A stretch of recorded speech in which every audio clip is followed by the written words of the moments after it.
नगर पंचायत हंडिया का चुनाव जैसे जैसे नज़दीक आता जा रहा है, प्रत्याशियों के दिलों की धड़कनें धीरे धीरे बढ़ती जा रही हैं। हर कोई मतदाताओं को रिझाने में जुट गया है।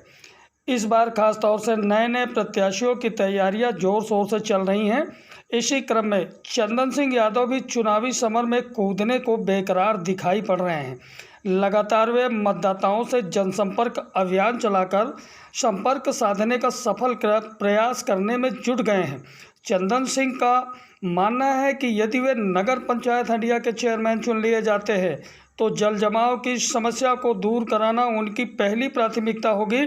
साथ ही साथ नगर वासियों के लिए बेहतर बिजली पानी की व्यवस्था के साथ साथ चंदन जी, इस बार आप भी नगर पंचायत हंडिया नहीं रहेंगे। में चेयरमैन प्रत्याशी के रूप में जोरदारी के साथ तैयारी कर रहे हैं, लगातार जनसंपर्क अभियान भी चला रहे हैं, तो क्या मुद्दा रहेगा इस बार आपका? सबसे पहले तो इसरार भाई अपना परिचय देना चाहता हूँ। मैं चंदन सिंह यादव वार्ड नंबर 6 का निवासी हूँ। इस बार तो मुद्दे बहुत सारे हैं, समय आने पर वो मुद्दा गिनाया जाएगा। हमारे टाउन का सबसे बड़ा मुद्दा तो जल निकासी का है, रोड का है, नाली का है, लाइट का है। इससे बड़ा मुद्दा कुछ नहीं हो सकता। अच्छा, इन मुद्दों के साथ साथ भी ऐसे भी लोगों की आवाज़ें उठी हैं कि आरओ वाटर हर वार्ड में लगने चाहिए और मिनी स्टेडियम की भी व्यवस्था, उसकी देखरेख होनी चाहिए। क्या कहेंगे आप इसको लेकर के?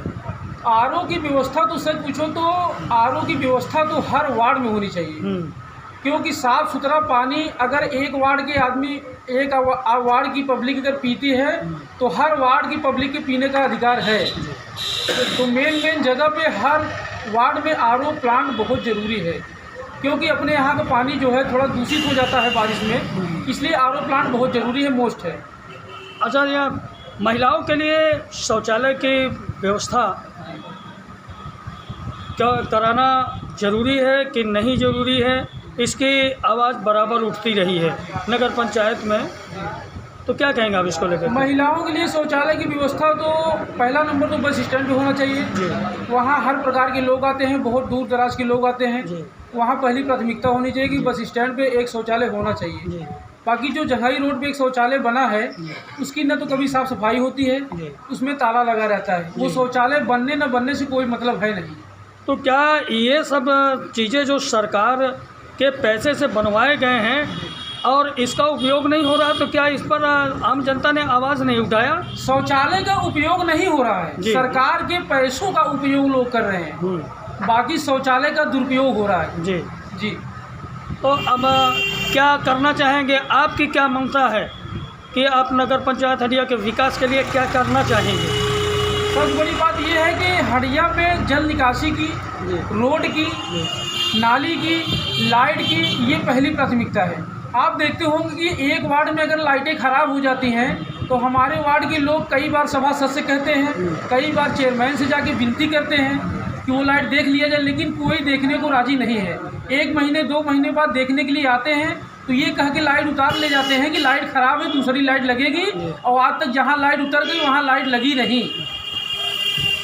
तो ये चलिए मानते हैं ये कि जैसे ही चुनाव नज़दीक आता है और लोग बड़े बड़े अच्छे वादे लेकर के मैदान में उतर जाते हैं और जैसे ही जीत जाते हैं, चुनाव ख़त्म हो जाता है, वो सारे वादे भूल जाते हैं। मैं हर प्रत्याशियों से यही निवेदन करूंगा कि वादा वो किया जाए कि जितना काम कर सको, जो काम ना कर सको वो वादा मत करो। अगर हम जितना वादा करेंगे 5 साल में उतना काम हो जाए तो उससे बड़ी बात कुछ नहीं हो सकती।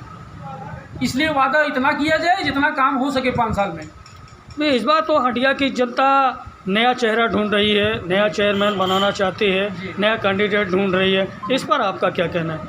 देखिए, हंडिया की जनता के ऊपर डिपेंड करता है कि हंडिया की जनता क्या चाहती है। अगर हंडिया की जनता हमको चुनती है तो मैं दिखाऊंगा कि विकास क्या होता है। नाली साफ कराने से, घास छिलवाने से इससे विकास नहीं होगा। सबसे पहले तो यहाँ की नाली और नाला जितने बनाए गए हैं सब अपोजिट बनाए गए। जिधर पानी बहना चाहिए पानी अपोजिट बहता है, इसलिए टाउन का पानी टाउन में ही रह जाता है, न कि दूसरे क्षेत्र में जाता है। आपके हिसाब से नगर पंचायत हंडिया में क्या क्या सुविधाएं होनी चाहिए? नगर पंचायत में सबसे बड़ी सुविधा तो होनी चाहिए जल निकासी की, क्योंकि इस बार तो बारिश नहीं हुई अच्छा संयोग था। अगर बारिश होती तो हमारा 1 2 3 4 5 6 वार्ड 7 वार्ड ये सब डूब जाते जी। हैं। तो लोगों को आने जाने में बहुत दिक्कत होती है, बच्चों को स्कूल जाने में बहुत दिक्कत होती है, उनके पेरेंट्स को बहुत दिक्कत होती है। जी। इसलिए सबसे पहला काम सिंचाई का होगा, जल निकासी का, दूसरा काम रोड का होगा, तीसरा काम नाली का होगा और चौथा काम लाइटों की मरम्मत का होगा। जी। जहाँ पे लाइटें नहीं पहुँच सकी हैं वहाँ लाइट पहुँचाने का काम हम करेंगे। और क्या करना चाहेंगे आप? बस मतलब कि गरीबों की देख रेख करना हमारा फर्ज जी। है। यहाँ आप देखते हैं कि लोग मट्टी में और 13वीं में पहले पहुँच जाते जी। हैं सिर्फ फ़ोटो खिंचाने के लिए, जी। ये दिखाने के लिए कि चेयरमैन साहब आए हैं। जी। फॉर्च्यूनर स्कॉर्पियो से लोग आते हैं, फ़ोटो खिंचवा के चले जाते हैं। और आदमी मतलब घर का गार्जियन जब बिस्तर पे होता है तो उसको देखने कोई नहीं जाता। जी। अगर उसका 10,000 रुपये का खर्च है तो वो मतलब सक्षम नहीं है तो उसमें से अगर पूरा नहीं कर सकते तो आधा खर्च उठाने के हम जिम्मेदार होंगे। चलिए, मानते हैं कि आप लोगों के मन के अंदर कई मुद्दे ऐसे हैं जी। कि वो मुद्दे लेकर के आप मैदान में उतरेंगे। अगर हंडिया की जनता ने आपके सिर पर सेहरा बांध दिया चेयरमैन का तो आप उसे पूरा कराने की कोशिश करेंगे। जी। तो इन चीज़ों को लेकर के हंडिया की जनता को आप संदेश क्या देना चाहेंगे? हंडिया के जनता को संदेश यही देना चाहते हैं क्योंकि हंडिया में विकास सिर्फ विकास का नाम है, जी। बाकी विकास हो नहीं रहा जी। है। आप देखे होंगे कि हंडिया के 5 साल में कितना विकास हुआ, कितने फर्जी तरीके से जो है काम कराए गए। हम जानते हैं कि जो रोड हमारे अंडर में नहीं आते उस रोड को हम बनवा नहीं सकते तो उसकी मरम्मत तो करा ही सकते हैं। जी।